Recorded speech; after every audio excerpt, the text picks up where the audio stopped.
नमस्कार, मैं हूं आपके साथ गौरव राजेंद्र। बुलेटिन की शुरुआत करते हैं। सीएम विष्णुदेव साय ने आज अपने निवास कार्यालय में भारत रत्न डॉक्टर भीमराव अंबेडकर की जयंती पर उनके छायाचित्र पर पुष्प अर्पित कर उन्हें श्रद्धापूर्वक नमन किया।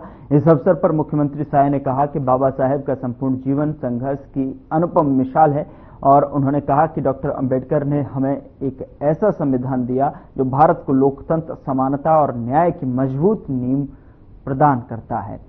तो वहीं सीएम साय ने बाबा साहेब के विचारों को युग प्रेरक बताते हुए कहा कि आज का दिन हमें यह संकल्प लेने का अवसर देता है कि हम उनके आदर्शों पर चलें और एक समावेशी, समानता पूर्वक समानता मूलक और न्यायप्रिय समाज के निर्माण में सक्रिय भूमिका निभाएं।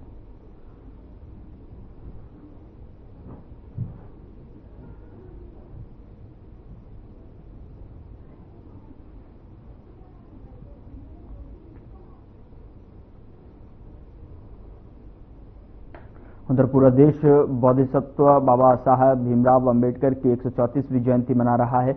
इस अवसर पर कालकापारा स्थित नागसेन बौद्ध विहार में बाबा साहब भीमराव जी अंबेडकर की जयंती पर विशेष वंदना, आराधना, स्तुति की गई। नगर में सभी सामाजिक बंधुओं की उपस्थिति में भव्य सद्भावना रैली के साथ में व्यवहार न्यायालय परिसर स्थित डॉक्टर भीमराव अंबेडकर के स्टैच्यू पर विधानसभा क्षेत्र के प्रथम नागरिक माननीय विधायक हर्षिता स्वामी बघेल, नगर के प्रथम नागरिक नगरपालिका अध्यक्ष रमन डोंगरे, नगरपालिका उपाध्यक्ष उमा महेश वर्मा, पूर्व अध्यक्ष सुदेश मेश्राम, तरुण हथेल, नीलमी मिश्राम और नागसेन बौद्ध बिहार के अध्यक्ष मुन्नालाल नंदीश्वर प्रमुख रूप से उपस्थित रहे। और आपको बता दें कि सभी अतिथियों ने बाबा साहब अंबेडकर के स्टैच्यू पर माल्यार्पण कर उन्हें नमन किया।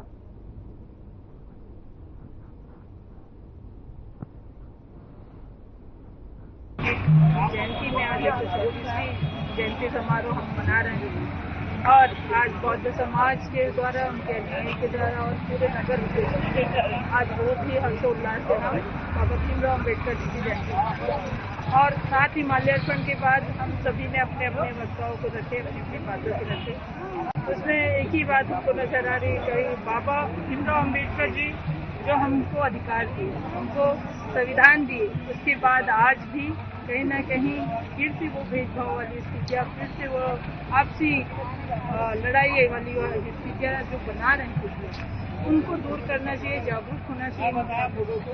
और जागरूकता को फैलाने के लिए आप जितना अच्छा शिक्षा लेंगे, जितना अच्छे से आप संघर्ष करेंगे कि हम इस देश के नागरिक, इस देश में को शांतिपूर्ण बना के रखें, यही मैं संदेश देना चाहूँगी। और यही मैं बाबा भीमराव जी का भी संदेश रहा है कि हमारे देश को शांतिपूर्ण और भाईचारे के साथ वो पूरे जीवन में व्यतीत करें, करके वो मानवता का अधिकार जीना।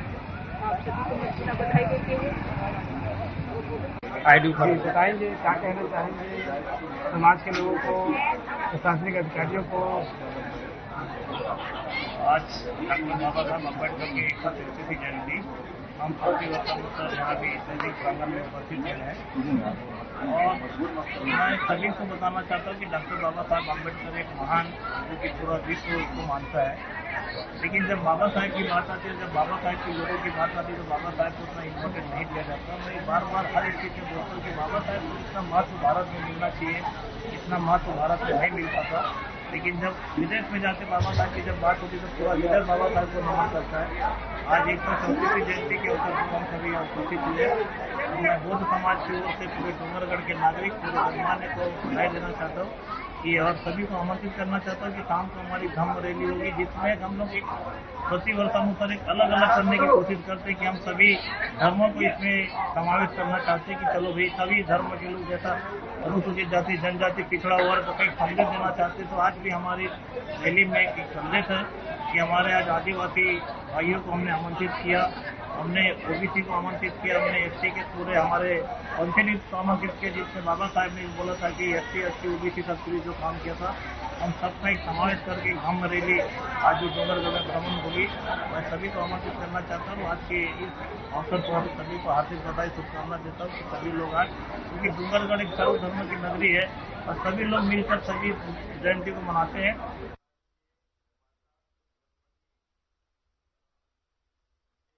अंबिकापुर की नगर मंडल इकाई के साथ में महापौर मंजूषा भगत ने नगर के अंबेडकर चौक में स्थित डॉक्टर भीमराव अंबेडकर की प्रतिमा पर माल्यार्पण किया और दीप प्रज्वलित कर बाबा साहेब को याद किया। इस दौरान बीजेपी कार्यकर्ता ज्यादा से ज्यादा संख्या में पहुंचे और महापौर ने कहा कि डॉक्टर भीमराव अंबेडकर का जन्मदिवस संविधान दिवस के रूप में मनाया जाता है।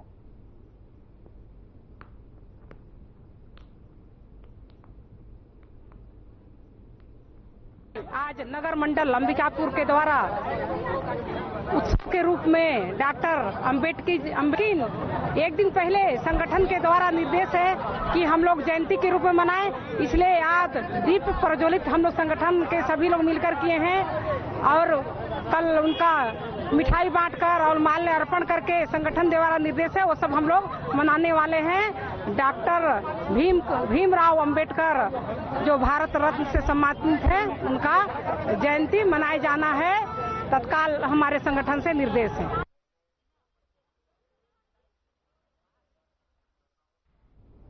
बहुजन समाज पार्टी की तरफ से डॉक्टर भीमराव अंबेडकर की 134वीं जयंती धूमधाम से मनाई गई। बता दें कि बड़ी संख्या में पहुंचे लोगों ने अंबेडकर जी की जीवनी को लेकर सुना और डॉक्टर भीमराव रामजी अंबेडकर भारतीय संविधान के जनक कहे जाते हैं। वे संविधान सभा की प्रारूप समिति के अध्यक्ष थे और अपने जीवन काल में समानता और लोगों के अधिकारों के लिए लड़े थे। हर साल 14 अप्रैल के दिन पूरा देश अंबेडकर जयंती मनाता है। बता दें कि बहुजन समाज पार्टी की तरफ से शहर के ऐतिहासिक लालबाग मैदान में जहां अंबेडकर जी की विशाल मूर्ति बना हुआ है और वहीं हर्षोल्लास के साथ जयंती मनाई जा रही है। डॉक्टर भीमराव अंबेडकर के बारे में जानने के लिए बस्तर जिला के विभिन्न ब्लॉक से हजारों लोग पहुंचे। बता दें कि बहुजन समाज पार्टी के जिला अध्यक्ष विक्रम लहरे ने उनकी जीवनी पर के बारे में जानकारी दी।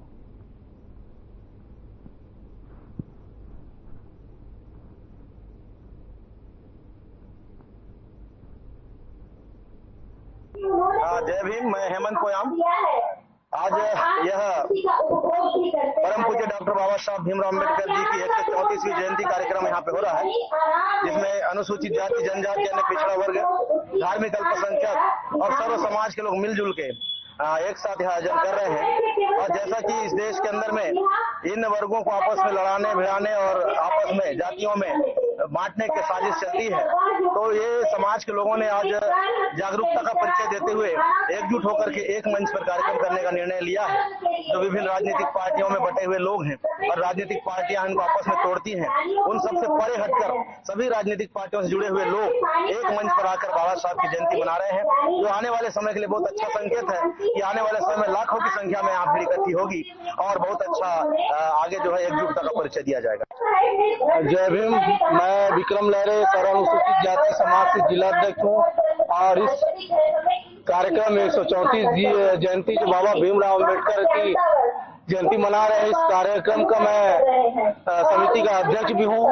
आज का जो कार्यक्रम है हमारे आदरणीय भगवान माना जाए भारत संविधान निर्माता डॉक्टर भीमराव अंबेडकर जी का 134वीं जन्म दिवस है, जिसे हम ST, SC, OBC, अल्पसंख्यक, माइनॉरिटी तमाम वर्ग के लोग मिलकर बाबा साहेब भीमराव अंबेडकर का जयंती धूमधाम से मना रहे हैं। आज एक संदेश हमने दिया है कि ST, SC, OBC जो है एक साथ मिलकर भाईचारा एकता का संदेश देकर और भीमराव अंबेडकर जयंती मना रहे हैं और लोगों तक ये मैसेज पहुंचा रहे हैं कि अब SC, ST, OBC अल्पसंख्यक एक हो गए हैं और जाग भी रहे हैं, बाबा साहेब के विचारों को पढ़ रहे हैं, संविधान को पढ़ रहे हैं और संविधान को पढ़ते हुए बाबा साहेब के विचार को याद करते हुए उनको पढ़ते हुए बाबा भीमराव अंबेडकर के उद्देश्यों का जो जन जन तक पहुंचाना है, जो गांव तक से शहर तक पहुंचना चाहिए, छोटे से लेकर बच्चे से लेकर बूढ़े तक, नौजवान तक पहुंचना चाहिए, उनका जो मैसेज शिक्षा वो शेरनी का दून है, वो पढ़ेगा वो दहाड़ेगा, वो मैसेज सभी जगह पहुंच रहा है। महिलाओं को भी जो सम्मान बाबा साहेब ने दिया है, आज महिलाएं भी सशक्त हो रही है, शिक्षित हो रहे हैं और समाज में बढ़ चढ़कर हिस्सा ले रहे हैं। मेरा नाम सुचित्रा रंगारे है और मैं वैल्यू वन बुद्ध विहार महिला विंग की अध्यक्ष हूँ। आज का दिन बाबा साहब अम्बेडकर की 134वीं जयंती मनाई जाती है। भारत में नहीं, दुनिया के 130 देशों में मनाई जाती है। बाबा साहेब को हम सबको याद रखने का सबसे बड़ा कारण है कि मैं मानती हूँ कि बाबा साहेब ने पूरे भारत का कलंक धोया है। भारत में जाति व्यवस्था इतना बड़ा कलंक था जिसमें समानता मिटती जा रही थी। बाबा साहेब ने संविधान बनाकर सबसे बड़ा अधिकार महिलाओं को दिया है। बाबा साहब कहते थे किसी भी देश की तरक्की इस बात से नापी जाती है कि वहाँ पर महिलाओं ने कितनी तरक्की की है। इसका साक्षात उदाहरण अमेरिका है। अमेरिका में 45% महिलाएं पुरुषों से भी ज्यादा कमाती है। तो मैं आज बाबा साहेब की जयंती अपने बच्चे के जन्मदिन से भी ज्यादा धूमधाम से मनाती हूँ, क्योंकि मैं आज यहाँ खड़ी होकर जो कुछ बोल पा रही हूँ ये संविधान की देन है। संविधान निर्माता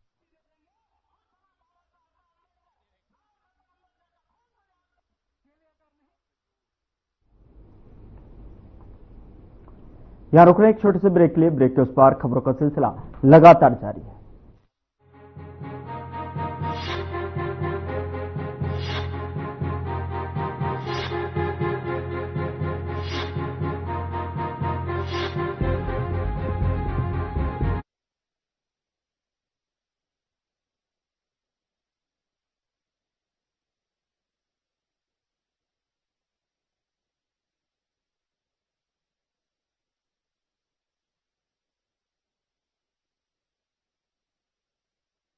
जय जोहार। मैं विष्णुदेव साय बोल रहा हूं। मुझे यह बताते हुए हर्ष हो रहा है कि हम सभी सुशासन तिहार 2025 का आयोजन कर रहे हैं। यह आयोजन छत्तीसगढ़ में पारदर्शिता, संवाद और समाधान की भावना को सुदृढ़ करने की दिशा में एक महत्वपूर्ण पहल है। सुशासन तिहार को हम 3 चरणों में आयोजित करने जा रहे हैं, जिसका उद्देश्य जन समस्याओं का त्वरित समाधान सुनिश्चित करना, जन कल्याणकारी योजनाओं की समीक्षा करना और जन संवाद को और अधिक सशक्त बनाना है। पहले चरण में 11 अप्रैल तक आमजनों से उनकी समस्याओं से संबंधित आवेदन लिए जाएंगे। दूसरे चरण में 1 माह के भीतर इन आवेदनों का निराकरण सुनिश्चित किया जाएगा। तीसरे चरण में 5 मई से 31 मई तक प्रदेश भर में समाधान शिविरों का आयोजन किया जाएगा। इन शिविरों में मैं स्वयं, मंत्रिमंडल के सहयोगी तथा प्रशासनिक अधिकारी आपसे प्रत्यक्ष संवाद करेंगे, आपकी समस्याओं का समाधान करेंगे और छत्तीसगढ़ महतारी के नवनिर्माण हेतु आपके बहुमूल्य सुझाव प्राप्त करेंगे। आइए हम सब मिलकर सुशासन तिहार 2025 में भाग लें और इस महापर्व को इसके उद्देश्यों में पूर्णतः सफल तथा छत्तीसगढ़ महतारी की सेवा में एक नई इबारत लिखें। जय भारत, जय छत्तीसगढ़।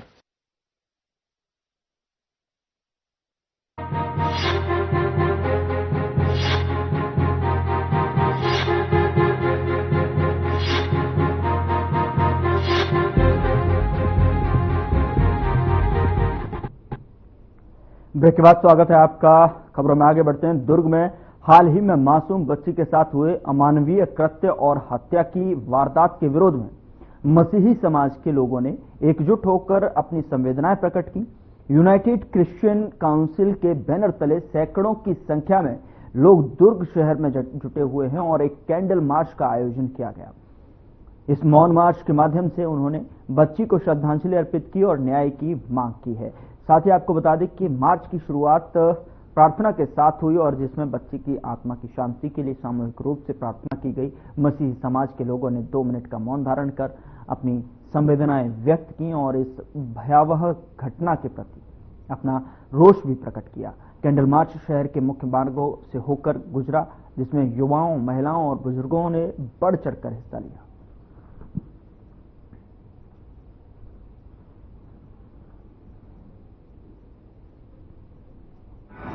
बैप्टिस्ट चर्च के अध्यक्ष हैं। बहुत खुलासा जो विगत दिनों में जो घटना हुई थी उसके लिए उन्होंने कर दिया है। मैं बहुत ही थोड़े शब्दों में कहूँगा, प्रियो मसीही समाज आज यूसीसी के बैनर के तले हम सभी यहाँ तक आ सके। मैं अपने सभी पदाधिकारियों को और आप सभी भाई और बहनों को, विशेषकर हमारे युवाओं को मैं धन्यवाद देता हूँ कि आप कम से कम एक ऐसे कार्य के लिए जागृत हुए हैं जो इस समाज को शर्मसार करता है। इस घटना की जितनी निंदा की जाए वो कम है और हमारा समाज जो बहुत ही शांतिपूर्ण समाज है, हम हमेशा इस समाज के द्वारा समाज के हित के लिए कार्य करते हैं, चाहे वो कोई भी हो। और मैं परमेश्वर को धन्यवाद देता हूँ कि हमारा समाज जागरूक हुआ और आज इस चौक पर आकर हम उस बेटी के प्रति अपने प्रेम को प्रकट करते हैं। साथ ही साथ महत्वपूर्ण बात है, उस परिवार के लिए जो आज शोकमग्न है, उसके लिए हमने प्रार्थना किया। जैसे कि मैंने बताया कि हमारा यीशु मसीह शांति का राजकुमार है। शब्दों के द्वारा हम बोल सकते हैं दूसरे को शांति के बाद, लेकिन वो शांति अस्थायी है। लेकिन हमारा खुदावन, राजाओं का राजा और प्रभु का प्रभु, जो शांति को परिवार को देगा, वो बहुत ही बहुमूल्य है। तो मैं परमेश्वर को धन्यवाद देता हूँ, आप सभी को धन्यवाद देता हूँ कि आप सभी ने अपनी एकता को दिखाया और उस बेटी को आप यहाँ तक अपना परिचय आकर अपना कहना चाहिए प्रेम को आपने प्रकट किया। मैं रेवरेंड राकेश प्रकाश हूँ, मैं छत्तीसगढ़ क्रिश्चियन फेलोशिप का अध्यक्ष हूँ। धन्यवाद देता हूँ यूनाइटेड क्रिश्चियन काउंसिल की ओर से कि एक बड़ा जैन सैलाब हमारे बीच में मसीह समाज जो दुर्ग भिलाई के यहाँ पर उपस्थित हैं। जैसा कि आप देख सकते हैं, हमें आशा नहीं थी कि इतनी भीड़ आएगी, लेकिन बहुत ही ज़्यादा की संख्या में हमारे लोग जो हैं इस घटना की निंदा करते हैं, इसलिए आज आप लोग यहाँ पर उपस्थित हुए हैं। प्रियो, विगत दिनों दुर्ग शहर में एक 6 वर्षीय मासूम बच्ची के साथ जो दरिंदगी हुई है, यह घटना एक शर्मसार करने वाली घटना है और इस घटना की हम जितनी भी निंदा करें वो कम होगा। मैं प्रशासन से न्याय की मांग करता हूं कि पीड़ित परिवार को न्याय मिले और इस घटना की उच्च स्तरीय जांच हो और जो भी इसमें दोषी हैं उसको कड़ी से कड़ी सजा मिलनी चाहिए, क्योंकि ये आवश्यक है। क्योंकि आज जो आप शहर में जो बदलते हुए परिवेश को देख रहे हैं कि आज हालात क्या बद से बदतर होते जा रहे हैं। कानून व्यवस्था नाम की कोई चीज नहीं है। तो हमको क्या है, एक जागरूक नागरिक होने के नाते अपने फर्ज को भी निभाना है।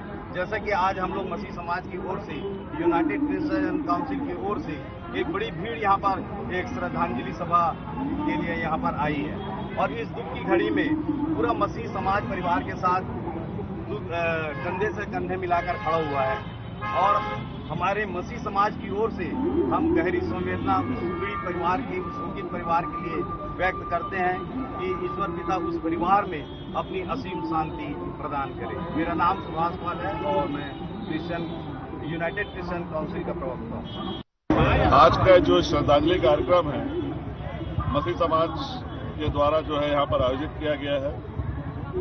मसीह समाज यूसीसी के बैनर तले, यूनाइटेड क्रिश्चियन काउंसिल के बैनर तले जो है उस बच्ची को, जिस बच्ची का विगत दिनों पूर्व जो है दुराचार किया गया और उसकी निर्मम हत्या कर दी गई, उस बच्ची को जो है श्रद्धांजलि अर्पित करने के लिए जो है इस प्रकार से हम लोग मसीह समाज के लोग कैंडल जलाकर जो है उसकी आत्मा की शांति के लिए यहाँ पर प्रार्थना दुआ करने आए हैं और साथ ही देश में इस बात का संदेश फैलाने के लिए आए हैं कि इस प्रकार का जो कृत्य है जो आए दिन हमारे देश में बढ़ रहा है, इसे अब जो है मसीह समाज बर्दाश्त नहीं करेगा और मसीह समाज जो है ऐसे घिनौने काम करने वालों के विरुद्ध है और उनके खिलाफ जो है सख्त से सख्त कार्रवाई की जो है और सजा की जो है अपील करता है, ताकि इस प्रकार का दुष्कर्म, इस प्रकार का घिनौना काम जो मनुष्य को शर्मसार करता है, ये ताकि इस जगत, इस आकाश के नीचे भूमि के ऊपर दोबारा होने ना पाए।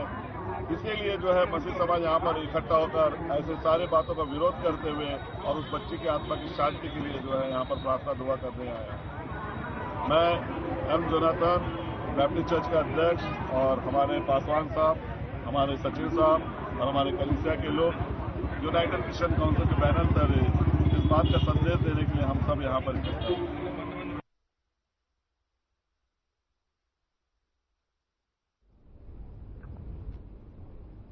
गर्मी का मौसम शुरू होते ही अंचल में पानी की समस्या शुरू हो चुकी है, जो आने वाले दिनों में और भी विकराल हो सकती है।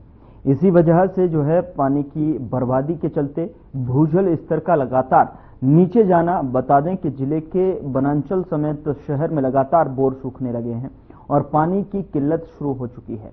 बता दें कि जिसके मद्देनजर कलेक्टर ने गंगरेल और सोंडूर जलाशय में नहरों के माध्यम से निस्तारी के लिए पानी छोड़ने के निर्देश बीते दिनों दिए थे, जिससे जिले के 390 तालाबों को भरा जाना है। इसके अलावा धमतरी समेत रायपुर, अभनपुर और गोबरा, नवापारा, पाटन को पेयजल के लिए पानी दिया जा रहा है। इसी तरह रायपुर और बलौदाबाजार जिलों के निस्तारी तालाबों को भरने के लिए 15 मार्च से पानी दिया जा रहा है और इससे उन तमाम क्षेत्रों के जल संकट में काफी राहत मिलेगी। लेकिन इस आपदा के दौर में भी कुछ किसान नहरों में पंप लगाकर पानी की चोरी कर गर्मी के मौसम में खेती करने की जुगत में जुटे हुए हैं।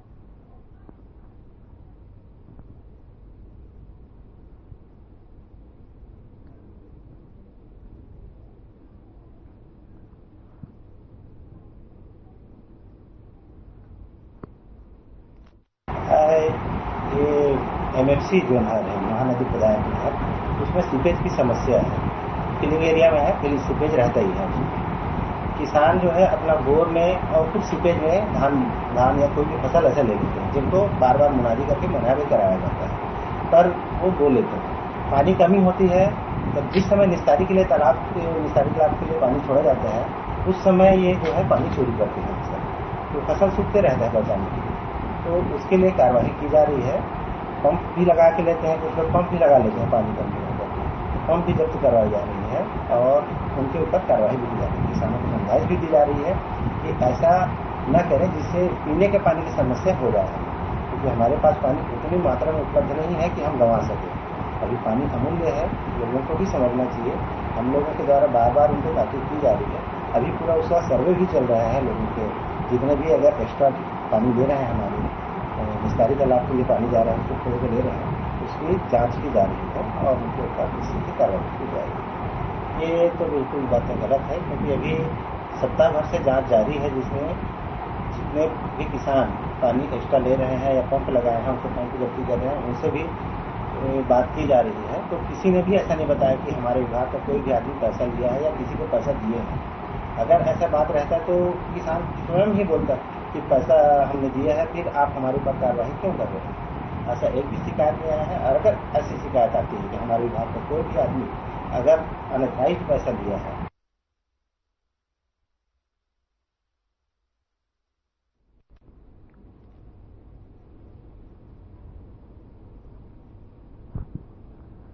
रायपुर में छत्तीसगढ़ मनवा कुर्मी क्षत्रिय समाज का महाधिवेशन आयोजित किया गया, जिसमें सीएम विष्णुदेव साय समेत गणमान्य लोगों ने शिरकत की।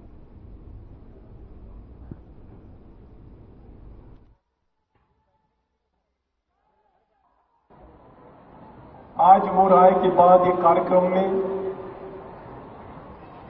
अभी दोनों सत्र एक साथ अब संघर्ष हुए। मुख्यमंत्री के भी आगमन हो गए, तो ये पहली सत्र और दूसरा सत्र दोनों हुआ था।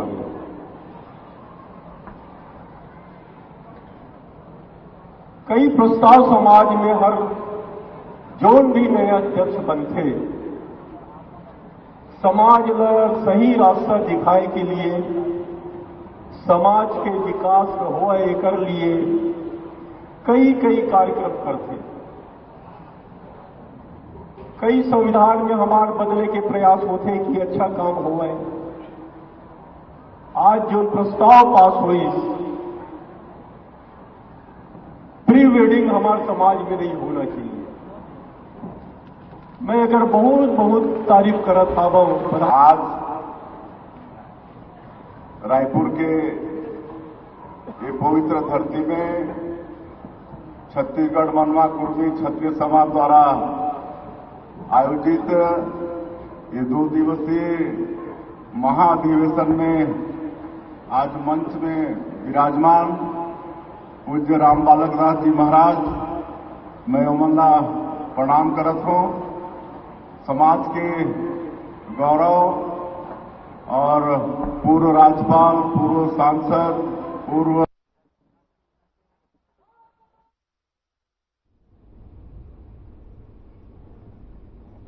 फिलहाल बुलेटिन में इतना ही। नमस्कार।